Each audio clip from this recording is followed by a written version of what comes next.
So we had a question submission asking, should I get a PMP? And I think that just depends on the individual. From what we see on from the recruiting companies we own, it is something that companies look for. From my own personal experience, I run into a lot of people that want to get this, and the first thing I think is, how much do you know about the thing that you want to manage? Is You can be a project manager, but do you really understand what it is you're managing? Like if you're managing a technology rollout, how much do you actually understand about the technology and the constraints, for example?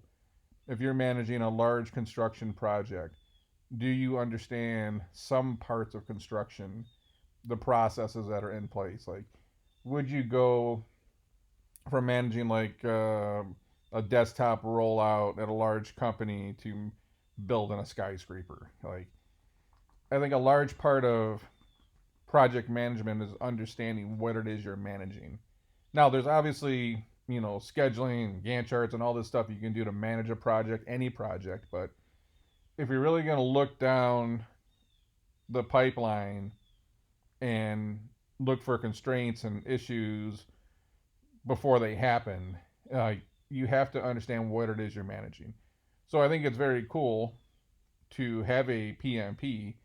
I just think it's also important to almost have, imagine that you were doing something in technology, you were a desktop engineer, desktop support, a network engineer, something for 5 years, and then you want to become a project manager. Now you have that functional knowledge of what it is you're actually planning to manage.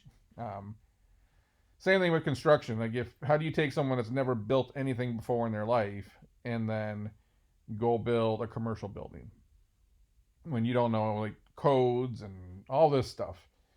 You don't need to know it all, but you should have some functional knowledge of it. So we like to put a lot of weight on certifications because we see stuff like over here where you get a 25% pay bump if you have a PMP. But what they also don't talk about is just because you have PMP doesn't mean you're going to guarantee get that. You have to know something about what it is you're managing. So I say spend as much time developing those like that functional understanding of the projects you're managing before you really decide to spend money on a PMP. Um, One book I found, I have an older edition. What's this thing? 12th edition. Wow, mine's probably like 6 or 7. I actually bought this book off someone. I was consulting a long time ago. I did tech consulting, and this guy used to always talk about this book, and we lost contact. And I hit him up. I'm like, I'm building a house, and I want to try to build this house in 6 months. And everyone's telling me 9 months to 12 months. And I wasn't going to hire a builder. I was gonna be the general contractor and do it all myself. Not the actual building part, but designing the house, contracting, getting the supplies and everything. And it's like I really want to get my hands on that project management book just to go through it. And I read through that whole thing, and a lot of it was more like industrial manufacturing, but I was able to take some of those things and apply them to building a home. All supply chain based. And I ended up building a house in 6 months. No one thought I could do it, and I got it done in 6 months. I actually got it done 3 months faster than builders were telling me. And it's one of those things that if you do proper project management and you're always kind of just looking through a scope to try to figure out what's going to trip you up 7 or 14 days from now, have backup plans, have additional resources, know exactly what to do when something goes wrong. That's the thing, like if you want to get things done fast when you're doing a massive project, when something goes wrong, you can't wait to try to figure it out then. I already had the answer. When a part of my licensing got held up, I knew, well, I got 2 more weeks worth of work over here, and I already got them on standby. So let's get moving on that. Um, but yeah, you got to be looking down that pipeline a long way. But you have to understand what it is you're looking at, or you don't even know what to look for. So, anyways, if you're in the project manager world, I found this book This is a good book. You can often find these things used for a good price as well. I mean, rent it for $45. Man, what 82 bucks for the e-textbook? Man, that's inflation for you. Everything's going up. But I mean, yeah, it's one of those things that if you have a reasonable amount of functional knowledge about whatever it is you plan on project you plan on managing.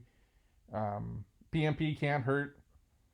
There's also going to be people out there that don't have a PMP and they're going to make more money than you. They're just awesome at their job. But it's one of those things that's a keyword on a resume. We own recruiting companies.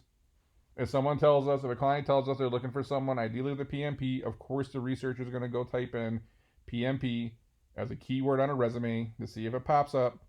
So these little things can definitely help you get found more often, get in front of HR and recruiters.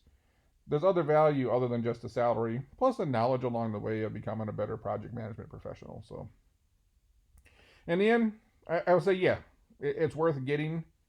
I would just make sure you spend as much time developing, become an SME as much as you can on the type of work that you plan on managing. It's, whether it's technology or construction, whatever it may be, manufacturing, industrial system rollout, it's just as important to keep up with knowledge on that aspect than it is to actually get the PMP as well. You show up to an interview with the functional knowledge and the PMP, and just show up with a resume that shows that you often finish your projects on time and under budget, and you'll probably get hired, right? That's the easiest way to do it. But I hope that answers your question. If you have your own question, drop a comment below, or you can contact us through our website, submit your own question, and we'll try to get you featured on the show. But until then, we'll catch you on the next one.